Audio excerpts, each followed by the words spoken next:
इतना तो ऐसा दिया है जो बिना बाती और बिना तेल के जलता है। वहां कोई भोजन, कोई ईंधन न जरूरी है, न कभी चाहा गया है। शरीर के लिए ईंधन चाहिए, भोजन चाहिए, पानी चाहिए। शरीर यंत्र है, आत्मा कोई यंत्र नहीं है। भूख लगे, शरीर को भोजन दो, बस इतना स्मरण रखो कि शरीर को भूख लगी, मैं देख रहा हूं। प्यास लगे, पानी दो, जरूरी है देना, यंत्र को देना ही पड़ेगा। पागल होगा जो आदमी कहे कि शरीर मैं नहीं हूं इसलिए पानी नहीं दूंगा। कार में बैठे हो और पेट्रोल ना भरोगे तो क्या करोगे? फिर उतर जाओ कार से, फिर ये चलने वाली नहीं। अब तुम बैठे रहो और चलाने की कोशिश करो, कहो कि पेट्रोल ना दूंगा। बस इतना ही काफी है कि कार के साथ एक मत हो जाओ।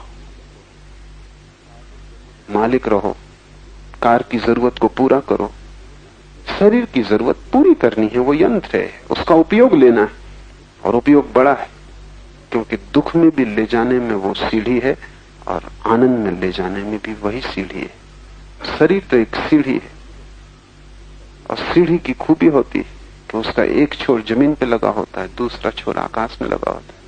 तुम उसी से नीचे उतर सकते हो, तुम उसी से ऊपर चढ़ सकते हो। शरीर के ही माध्यम से तुम नरक तक आए हो, शरीर के माध्यम से ही तुम स्वर्ग तक पहुंचोगे। शरीर के माध्यम से ही तुम मोक्ष तक भी जा सकोगे। वो माध्यम है, उसे संभाल के रखना है, उसकी जरूरतें पूरी करनी है। लेकिन माध्यम के साथ एक हो जाने का कोई कारण नहीं। यंत्र को यंत्र ही रहने दो। फाउंटेन पेन से तुम लिखते हो, लेकिन तुम फाउंटेन पेन नहीं। पैर से तुम चलते हो, लेकिन तुम पैर नहीं हो। शरीर यंत्र है, उसको संभालो। कीमती यंत्र है, उसको खराब मत कर डालना। दो तरह के खराब करने वाले लोग, एक तो भोग में उसे खराब कर डालते हैं और दूसरे त्याग में उसे खराब कर डालते हैं। दोनों दुश्मन और दोनों ना समझ। कोई वेश्या के घर जाकर उसको खराब कर डालता है, कोई ज्यादा खा खा के खराब कर डालता है। दूसरे छोड़ पे पागल हैं, वो उपवास कर करके खराब कर डालते हैं। या तो तुम इतना पेट्रोल भर देते हो कि भीतर बैठने की जगह न रह जाए, और या पेट्रोल भरते ही नहीं, बस दो अतियों पे तुम चलते हो। जितनी जरूरत है उतना दे दो।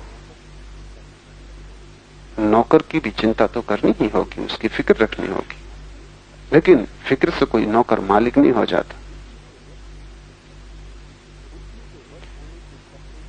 बुद्धि के वश होने से सत्व की सिद्धि होती है, और जैसे जैसे तुम्हारी बुद्धि वश में आती जाएगी, जैसे जैसे तुम साक्षी होते जाओगे, वैसे वैसे तुम पाओगे कि भीतर का जो सत्व है, तुम्हारी जो आत्मा है, तुम्हारा जो वास्तविक अस्तित्व है, वो सिद्ध होने लगा। बुद्धि के भ्रष्ट होने से संसार,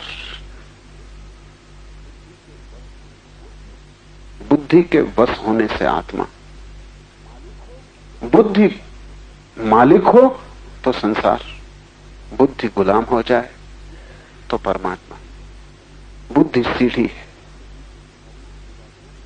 उससे नीचे उतरना अनिवार्य नहीं, उससे तुम ऊपर भी जा सकते हो, लेकिन ऊपर तो केवल मालिक ही जा सकता है। गुलाम नीचे और नीचे और नीचे उतरता जाता है। और बुद्धि की गुलामी बड़ी खतरनाक है, क्योंकि वो एक की गुलामी नहीं, बुद्धि तो भीड़ है। अभी कहती क्रोध करो, क्षण भर बाद कहती पश्चाताप करो। एक विचार कहता है भोगो संसार, दूसरा विचार कहता है जाओ खोजो मोक्ष। एक विचार कहता है धन इकट्ठा कर लो, चोरी भी करनी पड़े तो कोई हर्ज नहीं, दूसरा विचार कहता है ये पाप है। ऐसा अनंत विचार है, और उन अनंत विचारों का जोड़ बुद्धि है। बुद्धि अगर एक विचार होती तो भी जीवन में शांति हो सकती थी, लेकिन वो एक विचार भी नहीं, वो तो भीड़ है, वो तो बाजार है। बुद्धि की हालत ऐसी है जैसे कि स्कूल हो, क्लास लगी हो, शिक्षक मौजूद हो, तो बच्चे बैठे पढ़ रहे हैं, सब शांत है। शिक्षक बाहर चला गया, उपद्रव, मारपीट शुरू हो गई, किताबें फेंकी जा रही, स्लेटें फोड़ी जा रही, टेबल उल्टा दी गई है, तख्ते पर कुछ कुछ लिखा जा रहा है, गाली गलौज बकी जा रही। ये सब बच्चे, अब इनका कोई मालिक नहीं, इनका कोई देखने वाला नहीं। शिक्षक भीतर कमरे में वापस आ जाता, एकदम सन्नाटा, सब किताबें अपनी जगह पे आ गई, लड़कों की नजरें नीचे झुक गई, वो अपने काम में लग गए। जैसे ही तुम्हारी मालकियत भीतर आती है, बुद्धि एकदम काम में लग जाती। जैसी तुम्हारी मालकियत खो जाती है, बुद्धि एक उपद्रव, एक अराजकता है। और इस अराजकता को मान के चलना बड़ा कठिन है, क्योंकि कहीं भी नहीं ले जा सकती। यहां कोई एक स्वर थोड़ी है, अनंत स्वर है। महावीर का वचन है कि मनुष्य बहुचित्तवान है, वहां एक चित्त नहीं है, बहुचित्त है। और महावीर के इस वचन को आधुनिक मनोविज्ञान समर्थन देता है। आधुनिक मनोविज्ञान कहता है मनुष्य पॉलीसाइकिक, बहुचित्तवान है। एक मन नहीं है तुम्हारे भीतर, अनंत मन है। जैसे एक नौकर हो और अनंत मालिक हो, और सब आज्ञाएं दे रहे हैं, और नौकर पगला जाएगा, किसकी माने, किसकी न माने। ऐसे ही तुम पगला गए हो। एक को खोजो ताकि शिक्षक क्लास में वापस आ जाए। एक को खोजो ताकि गुलाम जो बहुत है अपनी अपनी जगह बैठ जाएं। एक मालिक हो तो तुम्हारे जीवन में दिशा आएगी, सत्व की सिद्धि होगी, तुम अपने को जान सकोगे। और इससे, इस सत्व की सिद्धि से सहज स्वातंत्र फलित होता है। अभी जब तक तुम बुद्धि को मालिक बनाए हुए हो, तुम गुलाम रहोगे। जैसे ही सत्व की सिद्धि होगी, सहज स्वातंत्र फलित होगा। ये समझ लेना जरूरी है कि सहज स्वातंत्र क्या है। सिर्फ स्वातंत्र क्यों ना कहा, सहज क्यों? थोड़ा सूक्ष्म है। दो तरह की स्वतंत्रताएं होती हैं। एक स्वतंत्रता तो होती है जो किसी के खिलाफ होती। जब स्वतंत्रता किसी के खिलाफ होती तो वो स्वच्छंदता हो जाती, वो वास्तविक स्वतंत्रता नहीं। तब तुम विपरीत चलने लगते हो। जैसे बुद्धि कहती क्रोध करो, तो अगर तुम उल्टा चलना लगो कि बुद्धि कहती क्रोध करो, हम क्रोध तो नहीं करेंगे, हम क्षमा करेंगे। बुद्धि कहती मार डालो इसको, तुम कहते हो हम मारेंगे तो नहीं, अपनी गर्दन इसके सामने रख देंगे कि तुम मुझे मार डाल। बुद्धि जो कहे उससे विपरीत हम करेंगे, जैसा कि आमतौर से साधु करते हैं। बुद्धि कहती चलो स्त्री को खोजो, साधु जंगल की तरफ भागते। बुद्धि कहती चलो धन को खोजो, साधु धन को छूते नहीं। धन छू जाए तो सांप बिच्छू मालूम पड़ता है। बुद्धि कहती है आराम करो, विश्राम करो, साधु धूप में खड़ा हो जाता है, कांटे की सैया बना लेता है। ये सच्ची स्वतंत्रता नहीं, क्योंकि जिसके तुम विपरीत जा रहे हो, तुम अभी भी उसी की सुन रहे हो। मालिक वो अभी भी। इसे थोड़ा समझो, ये थोड़ा जटिल है, क्योंकि तुम्हारी लड़ाई जारी है। अगर तुम मालिक हो गए तो लड़ाई खत्म हो जाती। गुलाम गुलाम, उससे क्या लड़ना। तुम्हारे घर में कोई गुलाम है और वो मालिक हो गया है। वो तुमसे कहता है कि नीचे बैठो तो तुम नीचे बैठते हो, तुमसे कहता है खड़े हो जाओ तो तुम खड़े हो जाते हो। तुमने तय किया कि अब हम इस गुलाम के विपरीत चलेंगे, तब भी वो तुम्हारा मालिक रहेगा।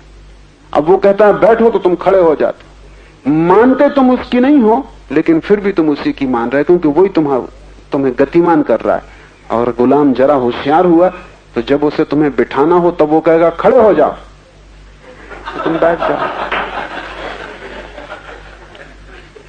तुम बच नहीं सकते। मुल्ला नसरुद्दीन का बेटा बहुत उपद्रव कर रहा था। नसरुद्दीन ने उससे बहुत कहा चुप बैठ, तो वो और शोरगुल मचाए। बाहर जा, तो वो भीतर आए। आखिर नसरुद्दीन परेशान हो गया, और घर में मेहमान थे, और मेहमानों के सामने बच्चे ज्यादा उपद्रव करते, क्योंकि मेहमानों के सामने सिद्ध करने का सवाल होता है कौन असली मालिक है, बाप के बेटा, तुम के हम। इसलिए बच्चे साधारणतः शोरगुल न करेंगे, अपने काम में लगे रहेंगे। घर में मेहमान आया कि परेशानी शुरू हुई, क्योंकि सवाल है संघर्ष का, अहंकार का, कौन मालिक है। तो मेहमानों को देख के बच्चा और उपद्रव कर रहा था। आखिर मुल्ला नसरुद्दीन ने कहा, देख, जो तेरी मर्जी में होकर, अब मैं देखूं कि तू मेरी आज्ञा का उल्लंघन कैसे करता है। जो तेरी मर्जी में हो वो कर, अब मैं देखूं कि तू मेरी आज्ञा का उल्लंघन कैसे करता है। बच्चा जरूर मुश्किल में पड़ गया होगा। तुमने अगर मन के विपरीत गए तो सहज स्वतंत्रता फलित न होगी। एक स्वतंत्रता फलित होगी, जो स्वतंत्रता नहीं है, बगावत है, विद्रोह है। लेकिन जिससे हम विद्रोह करते हैं उससे हम बंधे रहते हैं, जिससे हम लड़ते हैं उससे हमारा संबंध जुड़ा रहता है। मालिक हम अभी भी नहीं है, अभी भी इशारा वहीं से आता है। अब हम विपरीत करते हैं लेकिन इशारा वहीं से आता है। तो तुम ब्रह्मचर्य साधो, लेकिन इससे कोई फर्क नहीं पड़ता। तुम्हारा ब्रह्मचर्य सिर्फ बगावत है, वो सहज नहीं। काम वासना, मन कह रहा था, तुमने कहा हम लड़ेंगे। ये लड़ाई है। लड़ाई गुलाम से कोई करता है, और जो लड़ाई गुलाम से करता है वो गुलाम को अभी भी मालिक मान रहा है। लड़ाई मालिक से होती, गुलाम से क्या लड़ाई का सवाल है। इसलिए तुम्हारे साधु चाहे तुमसे विपरीत हो, तुमसे भिन्न नहीं। तुम्हारे साधु तुमसे उल्टे जा रहे हो, लेकिन जहां तक मन की मालकियत का सवाल है, रत्ती भर फर्क नहीं।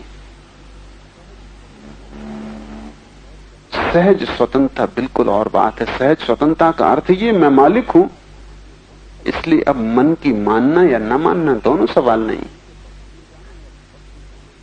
मन के पक्ष में जाना या विपक्ष में जाना दोनों सवाल नहीं। अब मैं मन को आज्ञा देता हूं।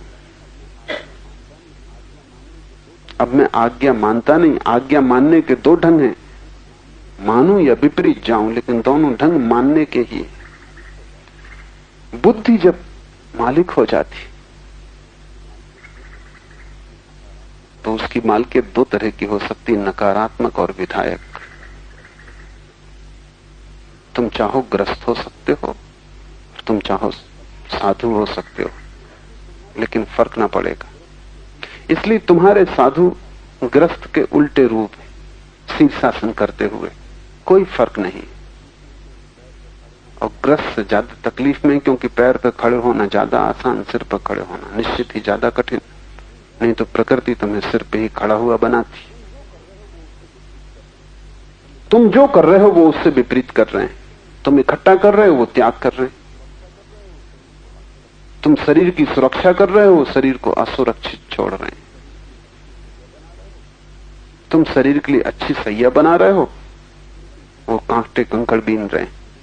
लेकिन तुमसे ठीक विपरीत, तुम भोजन का स्वाद ले रहे हो, वे उपवास कर रहे हैं, अनशन कर रहे हैं। तुम अच्छे वस्त्रों में ढक के बैठे हो, वे नग्न हो गए। ये सहज स्वातंत्र नहीं, ये स्थिति तनाव की, इसमें सहजता नहीं। इसलिए सूत्र कहता है, बुद्धि के वश होने से सत्व की सिद्धि होती है, धीव सात सत्व सिद्धि, और इससे सहज स्वातंत्र फलित होता है। तब तुम स्वतंत्र हो। तब तुम मन की तरफ नहीं देखते कि वो क्या कह रहा है, मैं क्या करूं और क्या न करूं। तब तुम मन की तरफ देखते ही नहीं। तब तुम्हारा कर्तव्य सहज होता है। तब तुम मन से सचमुच मुक्त हो गए। तब तुम ही निर्णायक होते हो, मन तुम्हारे पीछे चलता है। लेकिन ये तभी घटित होगा जब तुम मालिक हो जाओ। मालिकियत घटित होगी जब तुम साक्षी हो जाओ। मन से लड़ना मत, अन्यथा सहज स्वातंत्र कभी फलित ना होगा। तुम लड़े कि तुमने मन को अपने बराबर मान लिया। तुम जिससे लड़ोगे उसको तुमने समान अधिकार दे दिया। कभी मित्र था, अब शत्रु हो गया, लेकिन तुम खड़े समान हो। मालिक समान नहीं होता। मालिक आकाश में होता है, नौकर जमीन पे होता है। मालकियत आ जाए तो स्वतंत्रता आती है, वो सहज। और सहज स्वतंत्रता बड़ी अनूठी। सुना है मैंने, एक मुसलमान फकीर बायजीद हज की यात्रा को गया, तो उन्होंने तय किया था कि हम 40 दिन का उपवास करेंगे। 5 दिन उपवास के बीत गए थे और वे गांव में पहुंचे। कोई 100 शिष्य बायजीद के साथ थे। वो बड़ा प्रतिष्ठित ज्ञानी था, दूर दूर तक उसकी ख्याति थी। जब वे गांव में पहुंचे तो गांव के बाहर लोगों ने आके खबर दी कि बायजीद तुम्हारा एक भक्त है, उसने हद कर दी। गरीब आदमी है, एकदम गरीब आदमी, सिवाय झोपड़े के उसके पास कुछ न था।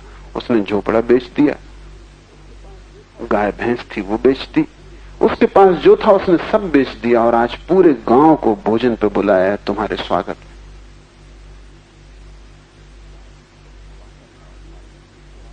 बायजीद तो उपवासा था और 40 दिन उपवास रखना था। शिष्य भी उपवासित थे और 40 दिन उपवास रखना था। बायजीद पे तो कोई तनाव न हुआ, शिष्य बड़े तनाव से भर गए, लेकिन शिष्य जानते थे कि भोजन तो करना नहीं है। पहुंचे, बायजीद तो बैठ गया थाली पर। शिष्यों को बड़ी बेचैनी हुई। जब गुरु बैठ गया तो वे भी बैठे, लेकिन बड़ी गिलानी से। और उन्होंने कहा, क्या बायजीद भूल गया? क्या इतनी जल्दी स्मरण खो गया? या कि बायजीद भोजन के रस में आ गया? मना करना था। हम 40 दिन का उपवास किए हुए हैं, जब तक हम हज की यात्रा पर पूरे न पहुंच जाएं, वहीं जाके भोजन लेना है। और ये क्या बात हुई? व्रत लिया और 5 दिन में टूट गया। लेकिन हम भीड़ के सामने कुछ कह भी ना सकते थे, भोजन कर लिया, लेकिन बड़ी गिलानी से किया, बड़ी तकलीफ से किया। और बायजीद की तरफ देखें तो बड़े हैरान हो, बड़े मजे से भोजन कर रहा है, कोई बेचैनी नहीं है, कोई तकलीफ नहीं। रात जब सब लोग चले गए तो शिष्य गुरु पे टूट पड़े। उन्होंने कहा, यह हद हो गई, हम भोजन नहीं कर सकते थे और आपने किया, इसलिए आपके पीछे हमको भी करना पड़ा। बायजीद ने कहा, इतने परेशान क्यों होते हो? उसने इतने प्रेम से बनाया था कि उपवास तोड़ने जैसा था, और उसके प्रेम को तोड़ने से नुकसान ज्यादा होता। उपवास के तोड़ने से कोई नुकसान नहीं हुआ। हम 5 दिन और उपवास कर लेंगे, 40 दिन पूरे करने, 40 दिन 45 दिन कर लेंगे। उसका प्रेम टूटता, उसे हम कभी न जोड़ पाते। उसके हृदय को चोट लगती, उसको जोड़ने का कोई उपाय ना था। उपवास ही करना है ना, ये 5 दिन भूल जाओ, आगे 40 दिन फिर कर लेंगे। फर्क, शिष्य की स्वतंत्रता सहज नहीं। उनको तकलीफ जो हो रही वो ये कह रहे, मन की सुन ली। मन तो कह ही रहा था कि करो भोजन, हम लड़ रहे थे कि ना करेंगे, और मन की सुन ली, गुलामी आ गई। बायजीद मालिक है, ये अपने हाथ में है कि उपवास रखना कि तोड़ना। इसमें मन की कोई बगावत नहीं है, मन से कोई विरोध नहीं है, मन का कोई मानना नहीं। हम मालिक हैं। उपवास रखना तो उपवास रखेंगे, नहीं रखना तो नहीं रखेंगे, निर्णय हमारा होगा। दोनों उपवासी थे, लेकिन दोनों के उपवास में बड़ा क्रांतिकारी फर्क है, मौलिक फर्क है। बायजीद की स्वतंत्रता सहज है, वो महल में ठहर सकता है निश्चिंत भाव से, वो झोपड़े में रुक सकता है निश्चिंत भाव से। लेकिन बायजीद के शिष्य अगर महल में रुकना पड़े तो कठिनाई में पड़ जाएंगे कि तो भोग हो गया। ये बड़े मजे की बात है, कभी तुमको महल पकड़े रखता है, कभी झोपड़ा पकड़ लेता है, लेकिन पकड़ नहीं जाती। बायजीद दोनों तरफ जा सकता है, स्वतंत्रता उसकी सहज, उसे कोई रोकने वाला नहीं। निर्णय उसकी अपनी अपनी आत्मा का होगा, निर्णायक आत्मा है। सहज स्वतंत्रता तभी फलित होती है जब सत्व की सिद्धि होती है, उसके पहले सब स्वतंत्रताएं झूठी होंगी। स्वतंत्र स्वभाव के कारण वो अपने से बाहर भी जा सकता है, और वह बाहर स्थित रहते हुए अपने अंदर भी रह सकता है। ये बड़ा कीमती सूत्र है। स्वतंत्र स्वभाव के कारण वो अपने से बाहर भी जा सकता है। कबीर कपड़ा बुनते रहे, जुलाहे थे, जुलाहे बने रहे। शिष्यों ने बहुत बार कहा कि अभी शोभा नहीं देता कि आप कपड़ा बुनो, कि आप बाजार में बेचने जाओ, आप ग्रस्त नहीं हो। कबीर हंसते, वो कहते सभी उसी का खेल है, बाहर और भीतर एक है। ये हमारी समझ में नहीं आ सकता, क्योंकि हमें बाहर पकड़े हुए है, इतने जोर से पकड़े हुए हैं कि बाहर और भीतर एक कैसे हो सकता है। जैन फकीरों ने कहा है संसार और मोक्ष एक है, हम एकदम घबरा जाएंगे, ऐसा कैसे हो सकता है। संसार हमें पकड़े है, संसार से हम पीड़ित हैं, मोक्ष इसके विपरीत है, जहां हम मुक्त होंगे, शांत होंगे, आनंदित होंगे, सुखी होंगे, जहां कोई दुख ना होगा। हमारा मोक्ष हमारे संसार की विपरीत होने वाला है। लेकिन जब कोई व्यक्ति मुक्त होता है तो इस जगत में कोई चीज विपरीत नहीं रह जाती, सब विपरीत समाप्त हो जाते।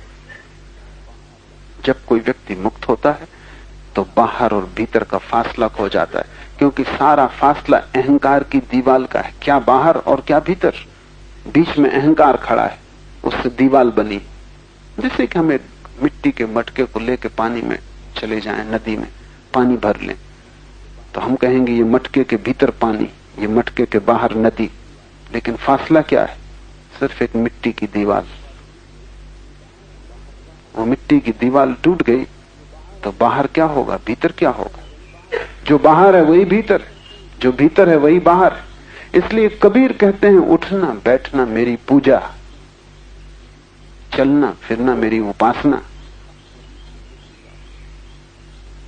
अब कबीर मंदिर नहीं जाते, क्योंकि अब दुकान और मंदिर में कोई फासला नहीं। अब कबीर बाजार से नहीं भागते हिमालय, अब बाजार और हिमालय में कोई फासला नहीं। अब कबीर अपने घर को भी छोड़ के नहीं भागते, क्योंकि अब अपना और पराये में भी कोई फासला नहीं है, भाग के भी कहां जाओगे। अहंकार के गिरते ही सारे फासले गिर जाते, न कुछ बाहर है तब, न कुछ भीतर है तब, न तो पदार्थ है और न परमात्मा है, तब दोनों एक है। वह अद्वैत जहां सब एक हो जाता है और सब सीमाएं विलीन हो जाती। लेकिन वो तभी होता है जब जीवन में सहज स्वतंत्रता फलित हो। तो ऐसा व्यक्ति स्वतंत्र स्वभाव के कारण वो अपने से बाहर भी जा सकता है, और वो अपने बाहर स्थित रहते हुए अंदर भी रह सकता है, उसे कोई बाधा नहीं। वो महल में रहे तो भी सन्यासी, वो सन्यासी होके सड़क पे खड़ा रहे तो भी महल में, उसके पास करोड़ों रुपए का ढेर लगा हो तो भी वो अपरिग्रही, और उसके पास कुछ भी ना हो तो भी उससे बड़ा परिग्रही नहीं, क्योंकि सारा संसार उसका है। पर कठिन है हमें पहचानना, क्योंकि हम एक हिस्से से परिचित हैं, वो जो घड़े के भीतर जल है। घड़े के बाहर वो अलग मालूम होता है। तुम्हारे भीतर जो छिपा है वही तुम्हारे बाहर भी है।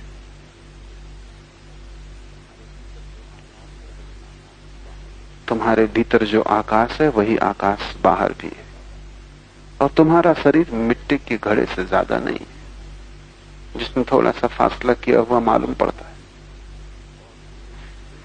संसार और सन्यास दो नहीं, दो दिखाई पड़ते हैं, क्योंकि तुम एक को ही जानते हो, संसार को, और सन्यास को नहीं जानते। इसलिए तुम संसार के आधार पर ही सन्यास की कल्पना भी करते हो।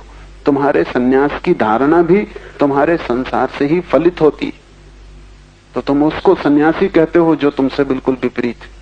तुम कहते देखो कैसे महान सन्यासी, बिना जूते पैदल चलते हैं, नग्न रहते हैं, धूप में खड़े हैं, वर्षा झेलते हैं, घास पात में सोते हैं, कैसे सन्यासी। तुम्हारा सन्यास की धारणा भी तुम्हारे संसार से फलित होती। तुम्हारे लिए जनक सन्यासी नहीं हो सकते। कैसे होंगे? महल में। तुम्हारे लिए कृष्ण सन्यासी नहीं हो सकते, कैसे होंगे? मोर मुकुट बांधे खड़े, बांसुरी बजा रहे। नहीं, तुम्हारे लिए वे सन्यासी नहीं हो सकते। लेकिन जब तुम्हारी बुद्धि की गुलामी समाप्त होगी और तुम्हारे भीतर का सत्व मुक्त होगा, तब तुम जानोगे कि मोक्ष सब जगह, दुकान उसके लिए बाधा नहीं। मोक्ष सब जगह, साम्राज्य उसके लिए बाधा नहीं, क्योंकि मुक्त तुम्हारी अपनी अनुभव की दशा है। तुम मुक्त हुए कि सब तरफ से संसार खो जाता है, बाहर भीतर सब एक है, पूजा और दुकान बराबर है। तब व्यक्ति जीवन को स्वीकार कर लेता है जैसा है, उसमें फिर रत्ती भर भेद करने की कोई जरूरत नहीं। इसलिए ऐसा भी हुआ कि कसाई भी ब्रह्म ज्ञान को उपलब्ध हो गए। ऐसा हुआ कि परम ग्रस्त भी ब्रह्म ज्ञान को उपलब्ध हो गए। और ऐसा भी होता है कि सब छोड़ के भागा हुआ सन्यासी भी भटकता रहता है और ब्रह्म ज्ञान को उपलब्ध नहीं हो पाता। ये सूत्र आत्यंतिक है। स्वतंत्र स्वभाव के कारण वो अपने से बाहर भी जा सकता है और बाहर स्थित रहते हुए अपने अंदर भी रह सकता है। अब वो मुक्त है, अब उसकी कोई परिभाषा नहीं। अब तुमने अगर परिभाषा की तो तुम उसे न पहचान पाओगे। अब वो अपरिभाष्य है, अब उसका कोई लक्षण नहीं। अब बहुत कठिन है कहना कि तुम उसे कहां पाओगे। अब वो कहीं भी हो सकता है। ऐसा हुआ कि एक वर्षा काल के पूर्व बुद्ध का एक भिक्षु गांव में गया और एक वेश्या उस पर मोहित हो गई। भिक्षु था भी सुंदर, और फिर भिक्षु का एक अलग ही सौंदर्य है जो साधारण आदमी का नहीं हो सकता। जिसने सब छोड़ा है उसके भीतर एक आभा प्रकट होनी शुरू हो जाती। जिसने व्यर्थ को अलग कर दिया है उसके भीतर सार्थक के फूल खिल जाते। उसके जीवन में एक महिमा प्रकट होती जो साधारणता नहीं प्रकट होती। उस नाचते हुए आनंदित भिक्षु को देखकर वो वेश्या अगर मोहित हो गई तो स्वाभाविक है। वेश्या बड़ी सुंदर थी, सम्राट उसके द्वार पे दस्तक देते थे, सभी को उससे मिलने का मौका भी नहीं मिल पाता था। बहुमूल्य उसके साथ एक क्षण का पाना था। वो भागी हुई स्वयं भिक्षु के पास आई सड़क पर और उसने कहा कि इस वर्षा काल का मेरा निमंत्रण स्वीकार करें और इस वर्षा काल मेरे घर रुक जाएं। भिक्षु ने कहा, पूछ लूंगा अपने गुरु को, जैसी उनकी आज्ञा। भिक्षु ने ना तो कहा हां, ना कहा ना। भिक्षु ने कहा, पूछ लूंगा अपने गुरु को। दूसरे दिन सुबह उसने बुद्ध को पूछा, निमंत्रण एक वेश्या का मिला है, मैं क्या करूं? बुद्ध ने कहा, जब वेश्या तुमसे नहीं डरी तो तुम वेश्या से क्यों डरोगे? मेरा सन्यासी इतना कमजोर कि वेश्या से डर जाए? तुम जाओ, वर्षा काल का निमंत्रण मिला, रहो। बाकी भिक्षुओं में बड़ी बेचैनी हो गई, क्योंकि अनेक भिक्षुओं ने राह से गुजरते उस वेश्या को देखा ही था। सुंदर थी, अनेक के मन में वासना भी उठी थी। अनेक ने चाहा होता कि उन्हें निमंत्रण मिलता। एक भिक्षु खड़ा हो गया और उसने कहा कि यह उचित नहीं हो रहा है। सन्यासी और वेश्या के घर ठहरे, ये बात ठीक नहीं, इससे भ्रष्ट होने का डर है। बुद्ध ने कहा, अगर तुम्हें निमंत्रण मिला होता तो मेरी आज्ञा न मिलती, तुम्हारे भ्रष्ट होने का डर